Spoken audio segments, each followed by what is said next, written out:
누가복음 14장 25절부터 35절까지의 말씀을 제가 읽을 때 여러분들은 눈으로 따라 읽으시기를 바랍니다. 수많은 무리가 함께 갈새 예수께서 돌이키사 이르시되 무릇 내게 오는 자가 자기 부모와 처자와 형제와 자매와 더욱이 자기 목숨까지 미워하지 아니하면 능히 내 제자가 되지 못하고 누구든지 자기 십자가를 지고 나를 따르지 않는 자도 능히 내 제자가 되지 못하리라. 너희 중에 누가 망대를 세우고자 할진대 자기의 가진 것이 준공하기까지에 족할는지 먼저 앉아 그 비용을 계산하지 아니하겠느냐. 그렇게 아니하여 그 기초만 쌓고 능히 이루지 못하면 보는 자가 다 비웃어 이르되 이 사람이 공사를 시작하고 능히 이루지 못하였다 하리라. 또 어떤 임금이 다른 임금과 싸우러 갈 때에 먼저 앉아 1만 명으로서 저 2만 명을 거느리고 오는 자를 대적할 수 있을까? 헤아리지 아니하겠느냐. 만일 못할 터이면 그가 아직 멀리 있을 때에 사신을 보내어 화친을 청할지니라. 이와 같이 너희 중에 누구든지 자기의 모든 소유를 버리지 아니하면 능히 내 제자가 되지 못하리라. 소금이 좋은 것이나 소금도 만일 그 맛을 잃으면 무엇으로 짜게 하리요. 땅에도 거름에도 쓸데없어 내버리느니라. 들을 귀가 있는 자는 들을지어다 하시니라. 아멘. 하나님 아버지, 귀한 주일을 허락해 주시고 주님 앞에 나와 예배하시도록 해주신 것 감사합니다. 예배를 위해서 늘 수고하고 애쓰시는 분들이 있습니다. 기억해 주시고 축복해 주시옵소서. 부족한 종이 말씀 전할 때 함께 해 주시고 오늘 이 말씀이 우리 모두에게 참 은혜가 되고 도전이 되게 해 주시옵소서. 모든 것 감사드리며 예수님의 이름으로 기도드립니다. 아멘. 오늘은 누가복음 14장 25절부터 35절까지의 말씀을 본문으로 해서 예수님의 제자가 되려면 이런 제목으로 말씀드리기를 원합니다. 예수님께서 이 땅에 계실 때 수많은 사람들이 예수님을 따랐습니다. 근데 그 따른 사람들 중에는 예수님의 제자가 되기 위해서 따른 사람들도 꽤 많았습니다. 오늘 읽은 이 본문은 그런 사람들에게 예수님께서 하시는 말씀입니다. 25절부터 27절 말씀 제가 다시 한번 읽어보겠습니다. 수많은 무리가 함께 갈새 예수께서 돌이키사 이르시되 무릇 내게 오는 자가 자기 부모와 처자와 형제와 자매와 더욱이 자기 목숨까지 미워하지 아니하면 능히 내 제자가 되지 못하고 누구든지 자기 십자가를 지고 나를 따르지 않는 자도 능히 내 제자가 되지 못하리라. 예수님께서 제자가 되겠다고 따라 나서는 그런 사람들에게 방금 읽은 이 말씀을 하셨습니다. 근데 읽은 내용을 보니까 예수님의 제자가 되려면 이제 이러해야 한다. 어떤 자격에 대해서 말씀하고 있죠. 근데 그 내용을 보면 자격 요건이 만만치가 않습니다. 조금 어려운 말씀이기도 한데 하여간에 쉬운 말씀은 아닌 것 같죠. 우리가 눈으로 딱 봐도 예수님의 제자가 되려면 상당히 어떤 높은 수준을 우리 주님께서 원하시는구나 하는 것을 알 수 있습니다. 33절 또 보겠습니다. 33절. 이와 같이 너희 중에 누구든지 자기의 모든 소유를 버리지 아니하면 능히 내 제자가 되지 못하리라. 이번에도 역시 보시면 참 어려운 말씀을 하고 계시죠. 내 제자가 되고 싶으면 소유를 버려야 한다. 그렇게 말씀을 하고 있는데 그렇게 하는 것이 쉬운 일이 아니죠.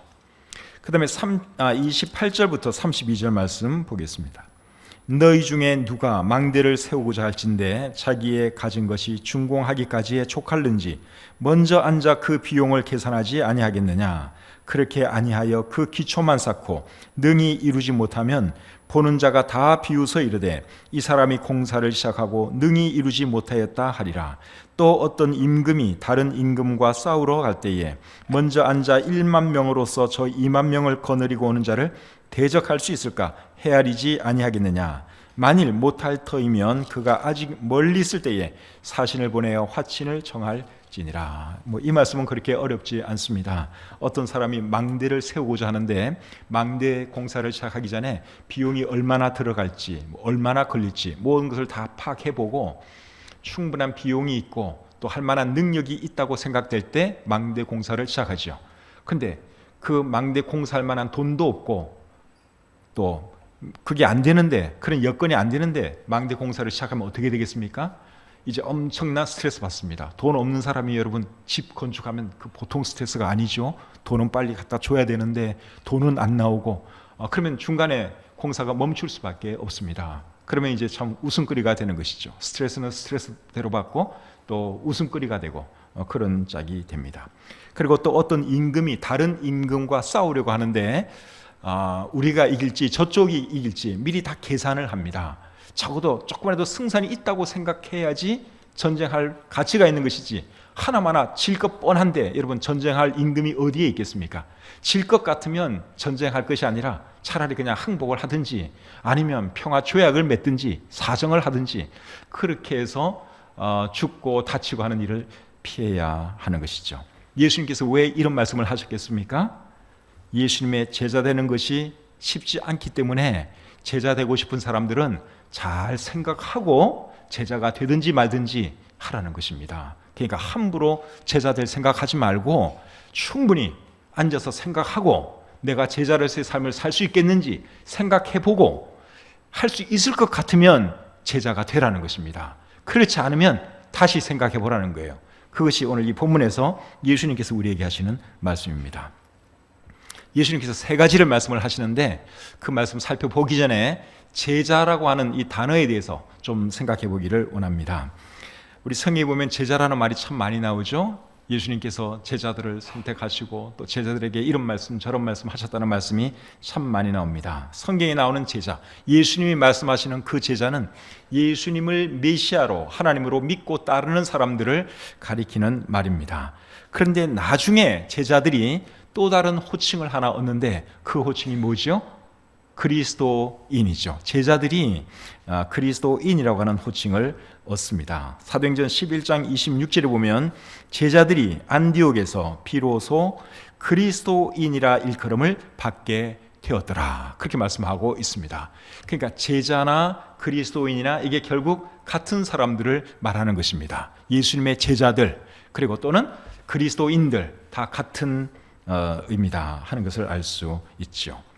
그런데 여러분, 복음서와 사도행전에는 제자라는 단어가 엄청나게 많이 나오는데 서신서에는 제자라는 단어가 거의 나오지 않습니다. 서신서라고 하면 로마서부터 요한계시록 바로 앞에 있는 유다서까지를 서신서라 그럽니다. 그런데 그 서신서에는 제자라는 단어가 거의 안 나와요. 정확하게 말하면 딱 한 번 나옵니다. 서신서에는 제자라는 단어가 몇 번 나온다고요? 딱 한 번 나와요. 어디에 나오는가 하면 고린도전서 15장 5절에 나오는데 이 말씀은 자막에도 띄어는 주시는데 성경을 찾아야 됩니다. 한번 성경을 찾아보세요. 이 말씀은 성경을 찾아야지 훨씬 더 이해가 잘 됩니다. 게바에게 보이시고 후에 12 제자에게와, 여기 제자라는 단어가 나오죠.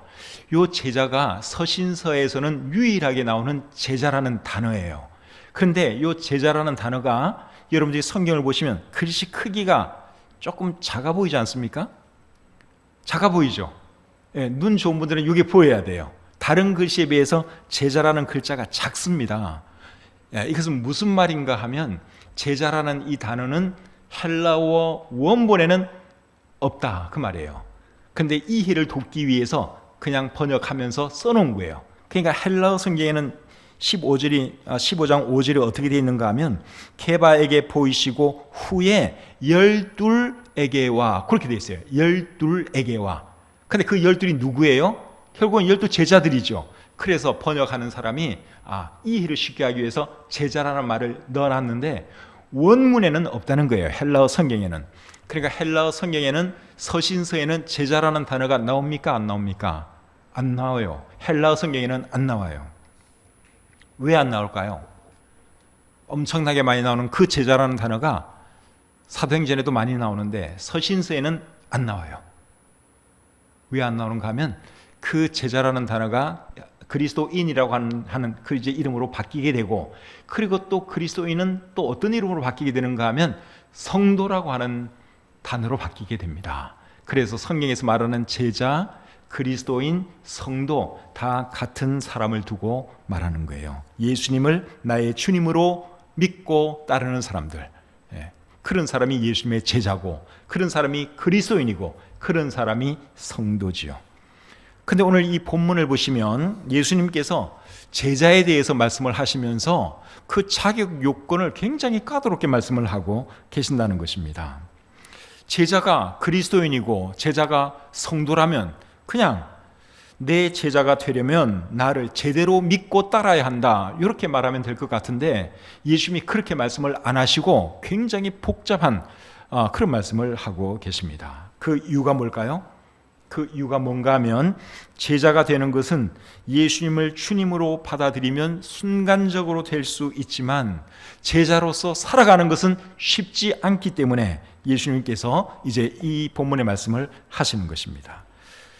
그래서 제자는 순간적으로 되는 것이기도 하고 한평생 되어가는 것이기도 합니다. 여러분, 우리가 그리스도인 되는 거 한순간에 그리스도인 될 수 있잖아요. 예수님을 나의 주님으로 모셔드리고 내가 구원받으면 그때부터 그 순간부터 그리스도인 되는 거예요. 예수님의 제자 된 거예요. 성도가 된 거예요. 그런데 예수님의 제자는 순간적으로 되는 것이기도 하지만 한평생 두고 되어가는 것이기도 합니다. 그래서 오늘 이 본문에서는 예수님이 기대하는 제자의 어떤 수준, 자격, 그것을 말씀하고 있습니다. 자, 예수님께서 기대하는 제자의 삶을 어떤 것인가? 오늘 이 본문을 통해서 알아보도록 하겠습니다. 예수님이 세 가지를 말씀을 하세요. 첫째로, 제자는 자기 부모와 처자와 형제 자매뿐 아니라 자기 목숨까지 미워해야 한다, 그런 말씀을 하고 있습니다. 26절 말씀 보겠습니다. 같이 읽을까요? 시작. 무릇 내게 오는 자가 자기 부모와 처자와 형제와 자매와 더욱이 자기 목숨까지 미워하지 아니하면 능히 내 제자가 되지 못하고, 제자가 되고 싶은 사람들은 어떻게 하라고요? 부모와 처자와 형제 자매를 미워해야 한다, 그렇게 말씀을 하고 있죠. 물론 이 말은 실제로 미워하라는 말은 아니겠죠. 우리 예수님이 그런 거 가르칠 분이 아닙니다. 그리고 부모를 미워하라, 그런 말은 구약 성경하고도 위배돼요. 그러니까 이 말의 의미는 그런 말은 아니고, 이 말의 의미는 뭔가 하면 예수님보다 부모나 처자를 더 사랑하면 안 된다, 그러한 뜻입니다. 마가복음 10장 37절을 보시면 예수님이 또 그런 의미로 말씀을 하고 계십니다. 마태복음 10장 37절입니다. 아버지나 어머니를 나보다 더 사랑하는 자는 내게 합당하지 아니하고 아들이나 딸을 나보다 더 사랑하는 자도 내게 합당하지 아니하며. 그러니까 예수님의 제자가 되고 싶은 사람은 부모보다도 누구를 더 사랑하라는 거예요? 예수님을 더 사랑해야 되고, 처자식보다도 예수님을 더 사랑해야 된다, 그러한 뜻입니다. 여러분은 여러분의 부모님보다도 여러분의 처자보다도 예수님을 더 사랑하십니까?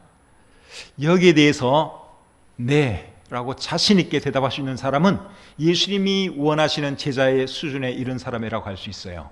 그런데 그 질문에 언뜻 예라고 대답이 안 나오는 사람은 아직까지 예수님이 기대하시는 그 제자의 수준에는 못 미친 겁니다. 그래도 그렇죠. 예수님, 내가 우리 자식을 내가 얼마나 사랑하는데요. 내가 내 자식보다 예수님 더 사랑한다고까지는 제가 말을 못하겠어요. 이렇게 말하는 분들은 아직 제자가 덜 돼서 그런 거예요. 구원은 받았는지 모르지만 예수님이 기대하는 그 수준에는 아직도 멀은 것입니다. 근데 여러분, 우리가 예수님을 우리 부모보다도 우리 처자보다도 형제 자매보다도 더 사랑해야 하는 이유가 뭔 줄 아십니까? 예수님은 우리를 위해서 목숨을 버리셨기 때문에 그래요. 그리고 우리가 살아가는 그 사람들 누가 주신 겁니까? 하나님이 주셨죠. 근데 예수님이 하나님이시잖아요. 하나님, 예수님이 우리 부모님도 주셨고 우리 처자식도 주셨고 우리 형제 자매들 다 주신 분입니다. 그러니까 여러분, 우리 부모도 귀하고 처자식도 귀하지만 그런 귀한 분들을 우리에게 주신 우리 하나님, 우리 예수 그리스도가 더 귀한 분 아닙니까? 그러니까 우리가 주님을 더 사랑해야 하는 것이죠. 아브라함에게 당신은 당신의 처자보다도 하나님을 더 사랑합니까? 이렇게 묻는다면 아브라함은 뭐라고 대답할 것 같습니까? 당연히 그분은 예라고 대답합니다. 그것도 자신 있게. 그리고 실제로 그런 삶을 그가 우리에게 보여주었습니다. 창세기 22장에 보시면 하나님께서 아브라함에게 100세에 얻은 아들 이삭을 번제로 바치라는 말씀을 하십니다. 여러분, 어떻게 얻은 아들인데, 100세에 얻은 정말 귀한 아들인데 그 아들을 번제로 바치랍니다. 그럴 때 아브라함이 어떤 반응을 보이죠? 하나님 안 돼요. 내가 다른 거는 다 하겠는데 우리 아들만큼은 바칠 수가 없습니다. 그렇게 대답했나요? 아니죠. 하나님이 하러 가니까 그대로 합니다. 여러분, 아브라함이 그렇게 할 수 있었던 이유가 뭘까요? 누구를 더 사랑해서요? 하나님을 더 사랑해서. 자기 아들 이삭도 하나님이 주셨잖아요. 그러니까 하나님이 하라면 아브라함은 기꺼이 그렇게 할 수 있었던 것이죠. 욥기 1장에 보시면 욥이 어느 날 갑자기 10명의 자녀를 순식간에 다 잃습니다. 10명의 자녀가 있었는데 그 10명의 자녀가 다 죽습니다. 집이 갑자기 무너져가지고 다 죽었어요. 10명의 자녀들이. 그때 여러분, 이 욥의 심정이 어땠겠습니까? 제가 생각할 때 사람이 겪으시는 고통 중에서, 아픔 중에서 제일 큰 고통, 제일 큰 아픔은 제가 생각할 때 자식을 잃는 고통이라고 생각합니다. 배우자를 잃는 슬픔, 부모를 잃는 슬픔, 다 큰 슬픔이고 큰 아픔이지만 자식을 잃는 슬픔 엄청 큽니다. 우리 교회 성도님 중에도 그런 분들이 몇 분 계세요. 그 아픔을 평생 가지고 살아가는 거예요. 근데 여러분, 욥은 10명의 자녀가 있었는데 그 10명의 자녀를 한순간에 다 잃어버렸어요. 이 사람 여러분 어떻게 살 수가 있겠습니까? 그런데 욥이 하나님을 원망합니까? 하나님을 원망 안 해요. 오히려 하나님을 예배했다고 말씀하고 있죠. 욥기 1장 20절부터 22절 말씀 읽어드리겠습니다. 욥이 일어나 겉옷을 찢고 머리털을 밀고 땅에 엎드려 예배하며 이르되 내가 모태에서 알몸으로 나왔사온즉 또한 알몸이 그리로 돌아가올지라. 주시니도 여호와시오 거두시니도 여호와시오니 여호와의 이름이 찬송을 받으실지니이다 하고 이 모든 일에 욥이 범죄하지 아니하고 하나님을 향하여 원망하지 아니하니라. 10명의 자녀를 다 잃고 있는 재산 다 잃고 그가 한 고백이 이거예요. 주신 분도 하나님, 거두시는 분도 하나님이니 내가 하나님 원망하지 않습니다. 하나님을 예배합니다. 그것이 욥의 반응이었습니다. 하나님을 사랑했기 때문에, 자녀들보다도 하나님을 더 사랑했기 때문에, 그리고 사랑하는 자녀들을 주신 분도 하나님이라고 하는 것을 그가 알았기 때문에 이런 고백할 수 있었던 것이죠. 해외 선교사님들 중에는 해외 선교지에서 아내를 잃거나 자식을 잃고도 선교지를 떠나지 아니하고 끝까지 선교하는 분들이 많이 계셨습니다. 지금도 계실지도 모르겠어요. 우리나라 초창기 때 기독교가 우리나라에 막 들어왔을 때 그때 우리나라에 오신 선교사님들 중에도 아내 잃고 자식 잃고 그러면서도 이 땅을 떠나지 아니하고 끝까지 자리를 지키면서 귀한 선교사역한 분들이 여러 분 계십니다. 그런 분들이 계셨기 때문에 우리나라가 이렇게 빨리 복음화될 수가 있었던 것이죠. 여러분, 그 선교사님, 처자를 잃은 선교사님이 하나님 원망하고 떠나갈 수도 있잖아요. 하나님, 나 이제 선교 못하겠습니다. 하나님이 내 아내, 내 자식을 데려가니 내가 어찌 하나님을 섬길 수가 있겠습니까? 돌아갈 수도 있어요. 그런데 선교사님들이 그렇게 잘 안 하죠. 거의 그렇게 안 합니다. 끝까지 자리를 지키면서 선교를 합니다. 그렇게 하시는 이유가 무엇입니까? 그분들은 예수님의 참 제자이기 때문에 그런 거예요. 부모보다도 처자식보다도 주님을 더 사랑하니까, 복음 전하는 일이 더 귀하니까 그렇게 할 수가 있는 것이죠. 목숨 바쳐가면서 복음 전한 순교자들 많이 계시죠.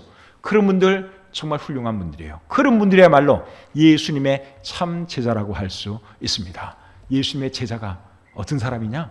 부모보다도 처자식보다도 주님을 더 사랑하는 사람, 그런 사람들이 예수님의 참 제자입니다. 두 번째로 예수님의 제자는 자기 십자가를 지고 예수님 따르는 사람이 예수님의 참 제자입니다. 27절 말씀 같이 읽어보겠습니다. 본문 27절입니다. 시작. 누구든지 자기 십자가를 지고 나를 따르지 않는 자도 능히 내 제자가 되지 못하리라. 이번에는 자기 십자가를 지고 예수님을 따르라 하는 말씀을 하고 있죠. 이게 무슨 말일까요? 십자가는 로마의 형틀입니다. 사형수들을 십자가에 매달아 죽였습니다. 그러니까 형틀이에요. 사형수들의 그 사형 집행하는 형틀이 십자가입니다. 근데 예수님이 십자가를 지고 나를 따르라 그렇게 말씀하고 있습니다. 이 말은 무슨 말인가 하면 고통이 있고 죽는 한이 있어도 나를 끝까지 따르라 그 말이죠. 십자가는 고통과 죽음을 의미하는 거예요. 그러니까 괴로워도 설령 목숨을 버리는 한이 있어도 나 떠나지 말고 끝까지 나를 잘 따르라, 그러한 뜻입니다. 누가복음 23장에 보시면 예수님이 똑같은 말씀을 다른 말씀을 좀 더 붙여서 말씀을 하십니다. 자, 누가복음 9장 23절 제가 읽겠습니다. 또 무리에게 이르시되 아무든지 나를 따라오려거든 자기를 부인하고 날마다 제 십자가를 지고 나를 따를 것이니라. 자기 십자가를 지고 나를 따를 것이니라 하는 말 앞에 어떤 말이 더해졌습니까? 자기를 부인하고 그리고 날마다, 이 말이 더해졌죠. 왜 이런 말을 예수님께서 하셨을까요? 자기 십자가를 지고 예수님을 따르려면 자기를 부인하지 않고는 할 수 없기 때문에 그런 것입니다. 여러분, 고통의 길, 죽음의 길을 가는 그것이 쉬운 일이겠어요? 그러니까 자기를 부인해야 되는 거예요. 나는 주님 안에서 없습니다. 주님이 나의 전부입니다. 그렇게 고백해야지 그 길을 갈 수 있기 때문에 자기를 부인하고 그렇게 말을 하는 것이죠. 그리고 날마다라고 말을 하는 것은 우리가 자기 십자가를 지고 따르는 그 일은 가끔씩 하는 그런 일이 아니라 날마다 해야 되는 일이기 때문에 예수님이 그렇게 말씀을 하신 것입니다. 그래서 예수님의 제자로 사는 것은 여러분 절대로 쉽지가 않습니다. 십자가를 지고 따르는 길이 여러분 쉽겠습니까? 예수님이 실제로 십자가를 지고 갈보리 언덕길을 올라가셨는데 그 길이 여러분 얼마나 괴롭고 힘든 길이었겠습니까?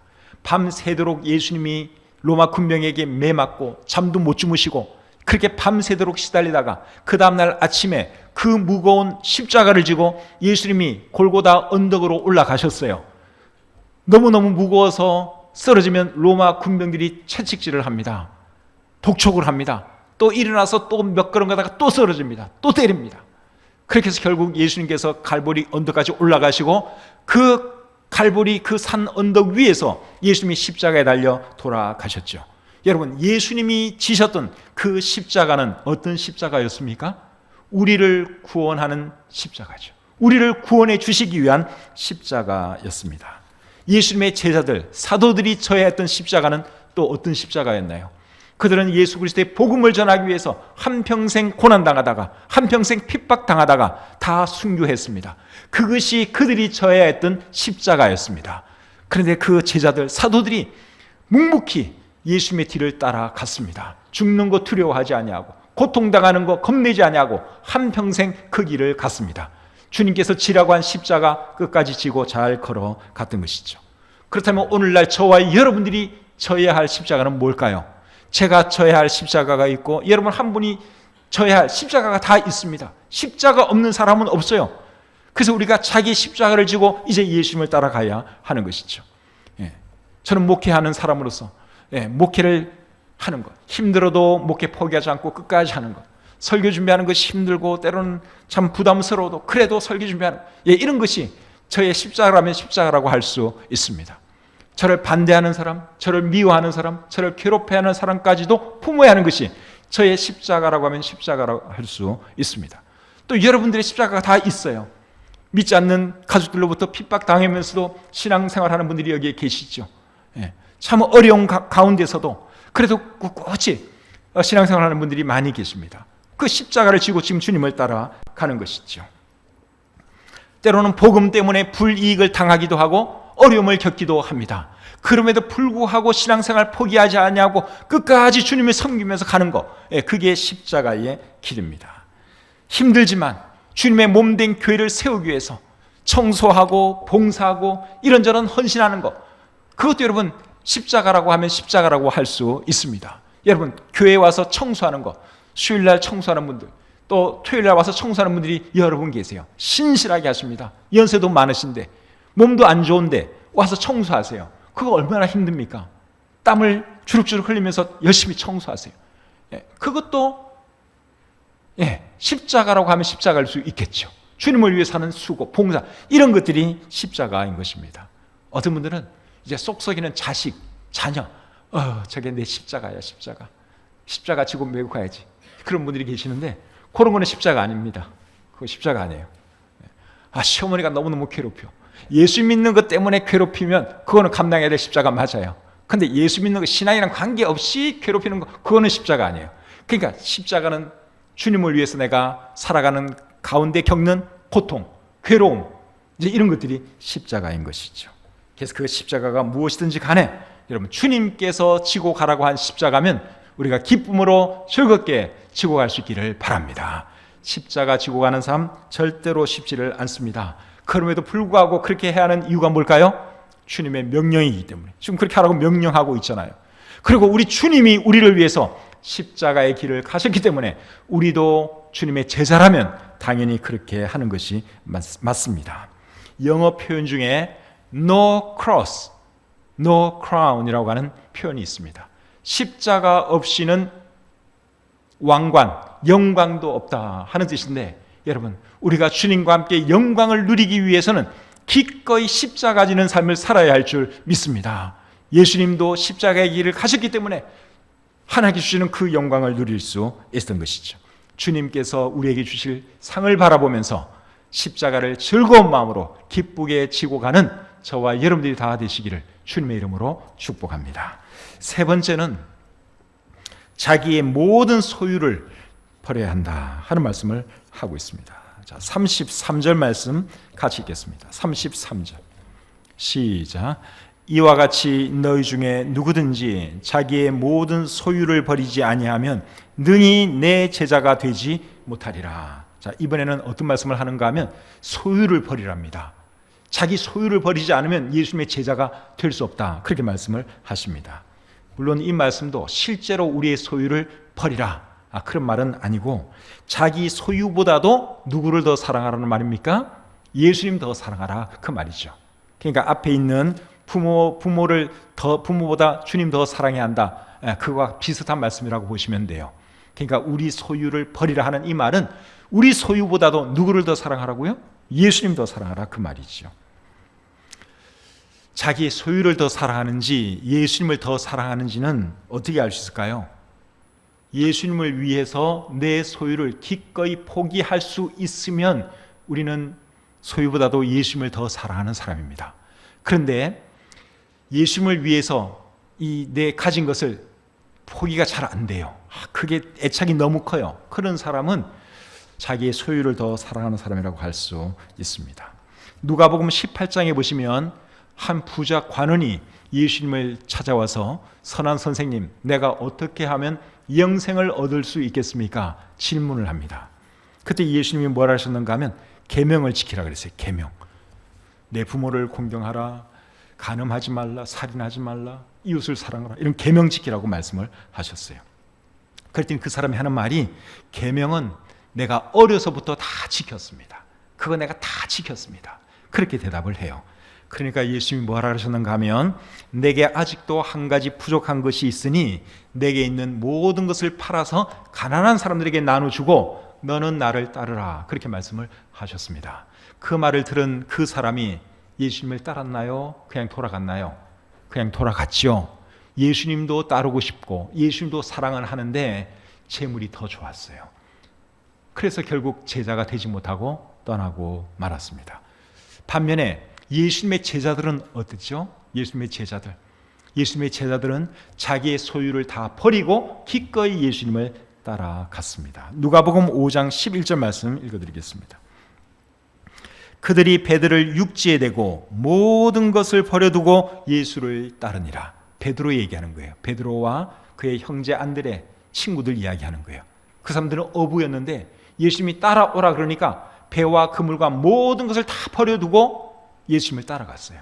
그래서 예수님의 제자가 되었습니다. 누가복음 5장 27절 또 보겠습니다.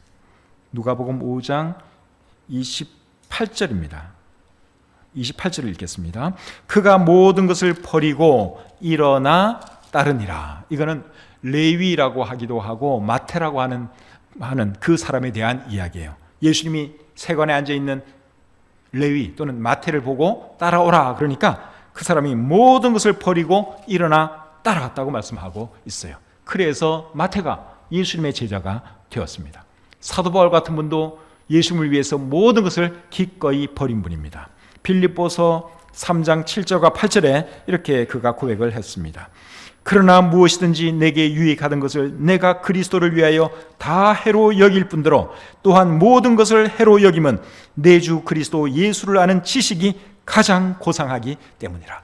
사도 바울은 예수님을 위해서 모든 것을 다 버린 사람이에요. 그분은 공부 많이 한 사람입니다. 세상에서 성공할 수 있는 그런 사람입니다. 잘 나가던 사람입니다. 학벌도 좋습니다. 집안도 좋습니다. 그런데 예수님을 위해서, 예수님을 더 사랑했기 때문에 그는 모든 소유, 모든 것 다 포기하고 예수님의 제자가 되어서 한평생 예수님을 위해서 살아간 그러한 사람이었습니다. 사랑하는 여러분, 여러분은 예수님을 위해서 여러분의 재물, 여러분의 소유 포기할 수 있습니까? 예수님이 여러분의 소유를 원하신다면 여러분 기꺼이 내놓을 수 있으시겠어요? 그렇게 할 수 있는 사람은 예수님의 제자가 맞습니다. 그런데 그렇게 할 수 없는 사람은 아직도 예수님의 제자가 덜 된 거예요. 구원은 받았지만, 기본적인 제자는 됐지만 예수님이 원하시는 그 수준에는 아직도 못 미치고 있다 하는 것이죠. 지난 주일에 제가 어떤 한 분 때문에 큰 감동을 받았습니다. 어떤 분인가 하면 제가 누군지는 모르는 분이에요. 어떤 분이 헌금을 하셨는데 큰 헌금을 하셨어요. 몇백만 원. 그런데 수표로 헌금을 하셨는데 무명이에요. 무명. 이름을 안 써요. 그래서 제가 생각을 했어요. 이분이 누굴까? 혹시 실수로 이름을 써야 되는데 안 쓴 건 아닐까? 이런 생각도 하고. 근데 그 수표를 보니까 어느 은행에서 수표를 만들었는지 그건 제가 알 수 있어요. 그래서 이제 그 동네 분들을 막 제가 생각을 해보는 거죠. 그분일까? 저분일까? 그 동네에 여러분들이 계시니까. 근데 제가 그분을 생각하면서 만약에 그분이 혹시 여기 계시면 실수로 이름을 안 쓰셨다면 우리 교회 사무실에 말씀을 해주세요. 그건 이제 행정적으로 우리가 바로잡으면 되고, 또 어쩌면 의도적으로 안 썼을 수도 있겠다 하는 생각이 들었습니다. 그냥 비밀로 하고 싶었던 거죠. 그분을 보면서 여러분 제가 무슨 생각했겠어요? 야, 이분 참 대단한 분이다. 어떻게 그 몇백만 원을 헌금하면서 그것도 무명으로 이렇게 할 수가 있을까? 이분이야말로 참 예수님의 제자가 맞다. 그런 생각이 들었습니다. 예수님의 제자 아니면 그렇게 못합니다. 재물 몇백만 원, 그게 뭐 적은 돈이 아니잖아요. 그런데 주님을 위해서 기꺼이 바치는 거예요. 주님을 더 사랑하니까. 또 그보다 몇 주 전에는 어느 성도님이 저한테 전화를 하셨어요. 목사님, 제가 액수를 말을 해도 되는지 안 되는지 잘 모르겠는데 그분은 어쨌든 1000단위 돈입니다.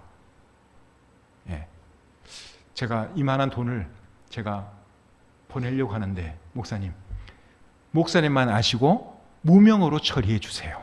그렇게 얘기를 하더라고요. 이거는 제가 저를 위해서 적금 들어놨던 돈인데 제가 저를 위해서 쓰기보다는 주님을 위해서 쓰고 싶습니다. 그래서 제가 송금할 테니까 목사님만 알고 계시고 무명으로 처리해 주세요. 그래서 제가 우리 교회 사무부는 박인숙 간사한테도 얘기를 안 했어요. 저만 알아요. 저만. 참 대단한 분 아닙니까? 그 큰 돈을 헌금을 하면서 그냥 하는 거예요. 자기를 위해서 노후에 쓰려고 모은 돈인데 헌금하는 거예요. 예수님의 참 제자이기 때문에 그것도 가능합니다. 그래서 어떤 사람이 예수님의 참 제자냐? 재물보다도 예수님 더 사랑하는 사람, 이런 사람이 예수님의 참 제자입니다. 11조 생활 잘 하시는 분들, 늘 참 이런저런 모양의 헌금 드리는 분들, 귀한 분들이세요. 믿음 없으면 그렇게 못합니다. 예수님 사랑하기 때문에 11조도 드리고 비전 헌금도 드리고 이런저런 모양의 헌금을 할 수 있는 것이죠. 그래서 여러분이 내가 예수님을 더 사랑하는지 내가 물질을 더 사랑하는지 한번 스스로 잘 진단을 해보세요. 그거 진단하는 건 어렵지 않아요. 내가 헌금 생활을 어떻게 하고 있나 그거 보면 답이 금방 나옵니다. 헌금할 때 부들부들 떨면서 아깝다, 안 해야지, 이런 사람은 아직도 멀었어요. 안 하셔도 괜찮아요. 근데 내가 기꺼이 주님을 위해서 내가 11조도 드리고 비전 헌금도 드리고 이런 분들 귀한 분들이에요. 예수님의 제자 맞습니다. 그런 분들 하나님께서 축복해 주시기를 원합니다. 자, 예수님께서 제자들에게 원하시는 것 3가지를 우리가 살펴보았습니다. 첫째가 뭐였죠? 자기 부모나 처자보다도 누구를 더 사랑해야 한다?